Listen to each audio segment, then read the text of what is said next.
Have you ever gotten a simple paper cut and just watched it, well, stop bleeding all on its own? It seems so minor, right? But what's actually happening under your skin is this incredibly complex, high-stakes emergency response. So let's pull back the curtain and see exactly how your body pulls this off. The very second a blood vessel breaks, it is an all-hands-on-deck crisis. Your body has one and only one mission: plug that leak, and do it fast. It knows that every single drop of blood is absolutely vital, and the stability of the entire system is suddenly on the line. So here's our game plan. We're going to follow the emergency from that first breach all the way to the final solid seal. We'll meet the first responders on the scene, then the specialized construction crew. We'll even look at what happens when this whole system fails catastrophically. And finally, we'll talk about the one vitamin that's essential for keeping this whole biological toolkit in working order. Okay, so let's start at the very beginning. Why is a leak, even a small one, such a big deal for your body? You got to think of your circulatory system like a pressurized plumbing system. Your heart is the pump, pushing blood through literally thousands of miles of pipes to get oxygen everywhere it needs to go. Any leak, anywhere, causes a pressure drop, and that threatens to cut off the supply to your vital organs. So that system has to stay sealed. So when that internal 911 call goes out, who picks up the phone first?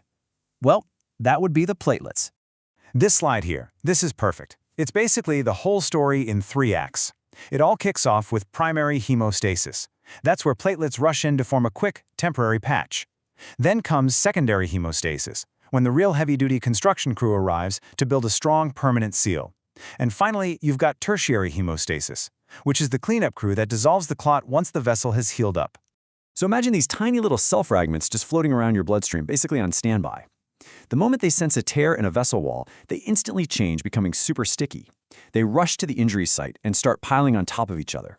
It's a fantastic first step, super fast and crucial, but this plug is weak. It's really just a temporary patch, and it's not strong enough to hold on its own for long. Right.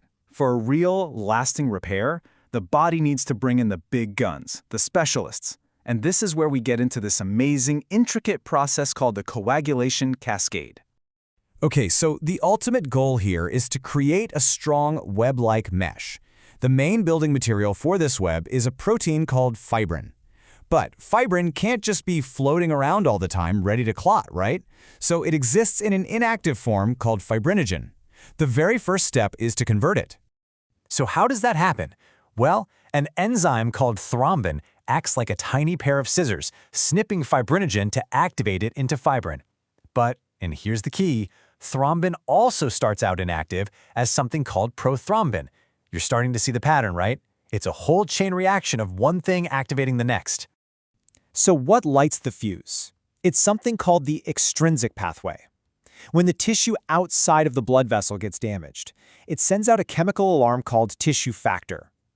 This is the initial spark, the break glass in case of emergency signal that gets a little bit of thrombin going, and fast. Now that initial spark is great, but it's not enough to build a really strong clot. To get the job done right, the intrinsic pathway takes over.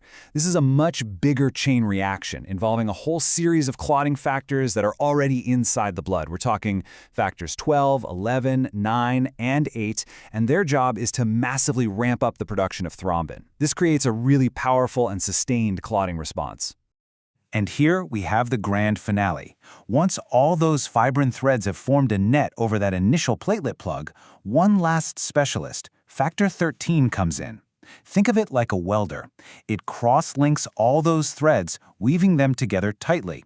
This is what turns a soft, flimsy clot into a tough, stable, hard clot that can easily stand up to the pressure of your blood flow while the vessel heals underneath. I mean, that whole cascade is just a masterpiece of biological design, isn't it? But what happens when it goes horribly wrong? What happens if that emergency alarm, instead of going off in one spot, starts blaring everywhere in the body at once? This brings us to an absolutely terrifying condition called disseminated intravascular coagulation, or DIC. The official definition really says it all. The clotting system starts activating everywhere inside your blood vessels all at once, completely losing its ability to stay in one place. And this is the critical, mind-bending part of DIC. It's a paradox. Your body starts forming thousands and thousands of tiny little clots all through your circulatory system. This process is so massive and widespread that it uses up all of your available platelets and clotting factors. And what happens when your emergency toolkit is completely empty? Your body has no way left to stop actual bleeding. It's horrifying. You are clotting and bleeding to death at the exact same time. So what could possibly cause such a disaster? Well, the triggers are usually huge systemic shocks to the body. Things like a massive infection like sepsis, major physical trauma, or even some types of cancer. These events flood the body with inflammatory signals that basically flip the master coagulation switch to on everywhere, and those thousands of tiny clots clog up the smallest blood vessels, which starts to starve your organs of oxygen. And the consequences, well, they're devastating. As blood flow gets blocked and the uncontrolled bleeding begins, you see a total cascade of organ failure. The kidneys, the liver, the lungs, the brain, everything just starts to shut down. It is a true system-wide crisis. Okay, let's pull back from that critical nightmare scenario and talk about something we can actually have some control over. Because all those clotting factors we've been talking about, they don't just appear out of thin air. They need a crucial ingredient to even work. So your liver is the factory that makes most of these specialist proteins, but a really important handful of them, specifically factors 2, which is prothrombin, 7, 9, and 10, are completely useless without vitamin K. You can think of vitamin K as the key that turns the ignition for these factors. It enables a final chemical step that allows them to get to work. Plain and simple, no vitamin K, no hard clot. So where can you get this incredibly vital nutrient?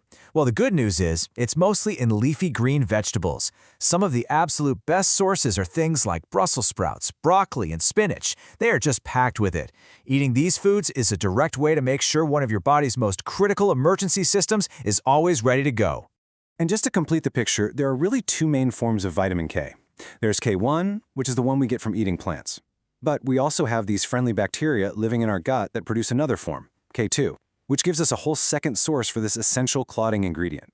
It's really incredible when you think about it. From a simple cut to this mind-bogglingly complex cascade, your body's just this amazing machine. It pulls off these life-saving procedures millions of times without you ever giving it a second thought, which really makes you wonder, what other incredible process is happening inside you right now that's just waiting to be explored?